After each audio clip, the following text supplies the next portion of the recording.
Today I want to share 9 key things that I quit to change my life. So often we hear about what we should do to make our lives better, but sometimes it's about actually sort of decluttering our lives of the habits or the things we do that make our lives harder on ourselves. I know these have made an impact on me, so let's dive in.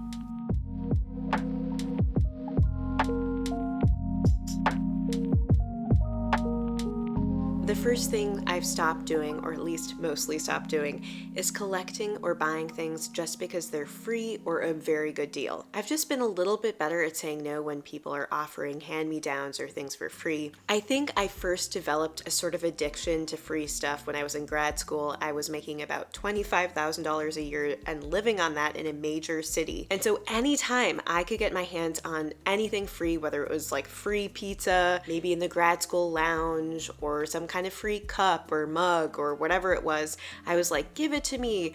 I need it. Even though even then I probably didn't need it.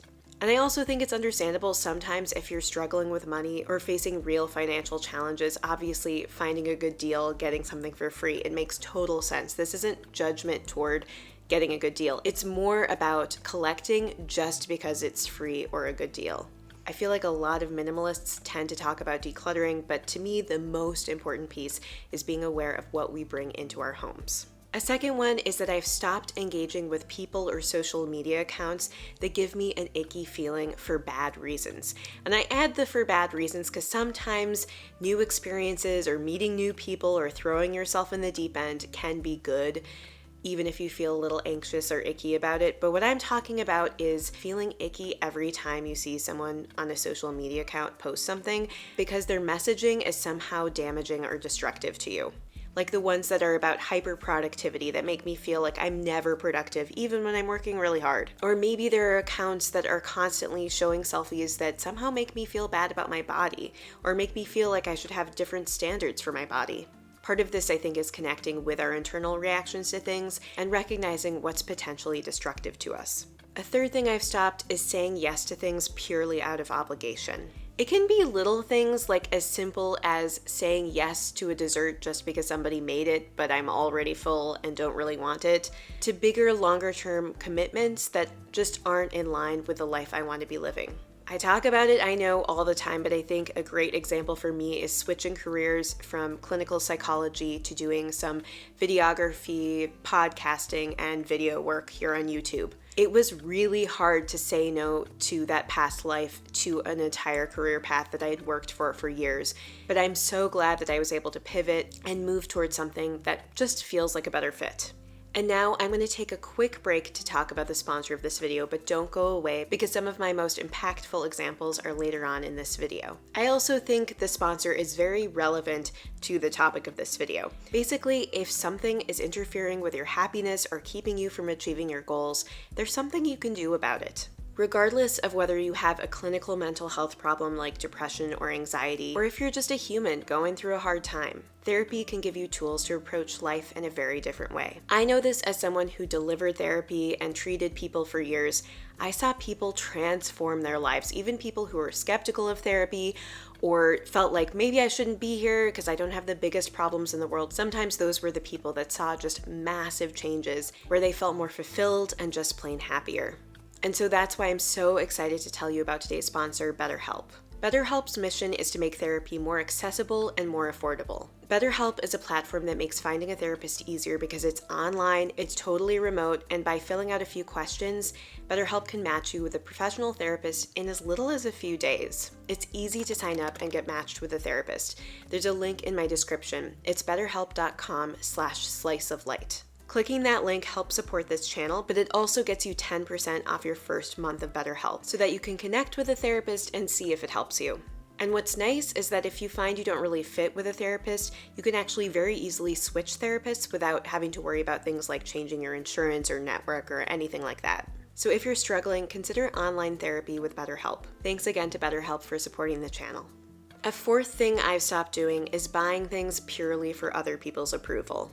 Sometimes it's hard to disentangle different motivations and to know exactly why we buy something, but there have been times where I've had a real conversation with myself where I'm like, hey, you know what? I'm just spending this money so I can feel like I look good in the social situation so that people like me more. Like, it's embarrassing to admit that, but there have been times where that is the pure reason. And it's not even necessarily because I feel good in it. It's also because I feel like other people will like it. Like, there have even been times in the past where I would purchase trends that initially I hated just because it seemed like then everybody had that trend.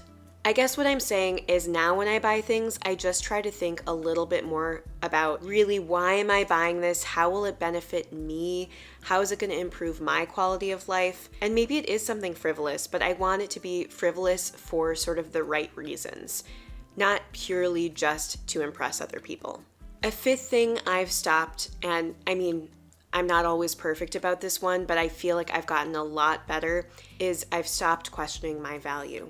Somehow getting older is just a part of this. Like, now that I'm in my 30s, I think I realize like, hey, I'm productive, I'm hardworking. There might be ebbs and flows in my successes and failures, and life isn't always easy, but I know that when I am determined to finish something, I can do it, even if it takes me a little longer than I expect, or even if it's a little harder than I expect. When I set my mind to something, I do it. And I feel like when I was younger, I would find all the reasons in the world to at least tell myself like, I'm not going to be the best at this, or I'm going to mess this up, or somebody else could do this better than I could. And, maybe some of those thoughts even might be partially true at times. But I think by connecting with what you value about yourself, you actually are able to go with more courage and more just like fortitude and willingness to try new things, willingness to even fail if you know your inherent value as a human.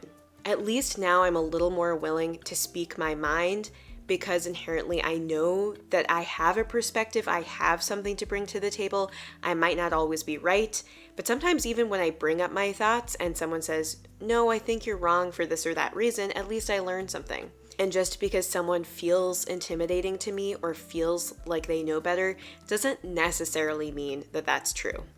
A sixth one is that I stopped believing that people judged me solely or mostly on my accolades or my job. I think a big part of the reason why I decided to get my PhD in clinical psychology, if I'm honest, was that I thought that it would somehow legitimize me as a person with a perspective. And it's kind of sad that I had to go through so many years of work just to sort of prove that to myself. The truth is, other people don't really care. Like, ultimately, my friends are my friends not because I have a PhD. They're my friends because they enjoy spending time with me, or they appreciate me as a person. And I think when I was young, I was kind of socialized to believe that that kind of thing was important. And then when I was young and I didn't often get awards or things like that, I felt like I was less than, that I was less worthy. So ultimately, I've realized I just place less value on those external metrics, because if we think that people really judge us based on that, I don't know, you're just never going to win that game. A seventh one is that I stopped avoiding failure at all costs. I think that even though I feel like this idea has spread and that people realize like failing can actually be a good thing because it means you're trying more, I think still inherently on a gut level, it's hard to believe it or to feel it. Like, when you're rejected from something or things don't go according to plan, it does not feel good. And just reminding yourself that failure is okay doesn't necessarily get rid of that sting. What I'm saying here is that it's kind of like a fake it until you make it type thing, where I feel like if you just live accepting I might fail, it might sting, it might not feel good, but I'm still gonna try. Again, I know it's cliche, but you are probably more likely to succeed in the long run. And I think an example for me is my career transition. I know I keep bringing it up, but it was such a pivotal moment in my life. It felt like a failure because I knew that other people were gonna judge me and think basically that I had failed out of this other career, and that ultimately was the story people were gonna get from it. And also people within the career that I was in were gonna judge me and think I had failed. Basically, my whole community during that segment of my life was going to judge me, and that felt like a failure. But my point is, knowing that in the back of my brain, it just really got to me but ultimately I just lived with it. And even though, again, it was a little painful, I lived with it, and now I am so much more fulfilled. An eighth one is that I stopped fearing doing things just because I was worried how other people would judge it or react. As opposed to just being afraid of how people would react to failure, I'm talking being afraid of how people will react to future things I do. Like if I want to pursue some kind of new interest or path, I just don't want to worry so much about people judging what type of path that is or judging why I'm doing that path. I just want to pursue that path, because if I worry about people overthinking what I'm doing, I'm just going to end up spinning my wheels. And even if they do judge me harshly for whatever reason, who cares? Who cares? I'm living a little bit more shamelessly, and that feels really good.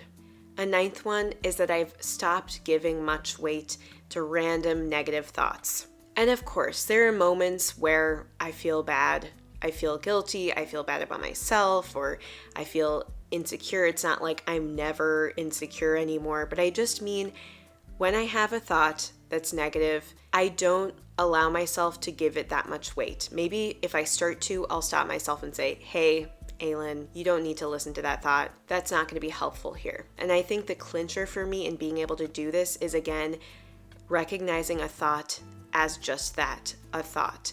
Just because you think something doesn't mean it's true. That one line has helped me so much. Just because you think something does not mean it's true. And so, especially if I'm having a thought that's not helpful or that is bringing me down or causing me excessive pain, maybe it's a sign I don't need to listen to that thought. I don't need to pay attention to it because it's just not worth my energy or my time. Anyway, those were my 9 things I no longer do. I think these things have helped me thrive. And when I say thrive, it's not like everything is right in my life, but I just feel like I'm constantly moving forward and I'm able to adjust and be flexible and have a center core knowledge of who I am. And I have a deeper confidence in that than letting all these other thoughts and worries or even belongings sort of add to the chaos and take away from what's important to me. Don't forget to check out the link to BetterHelp below. And that's it. Thank you so much for spending this little bit of time with me, and I hope you have a wonderful rest of your day. Bye.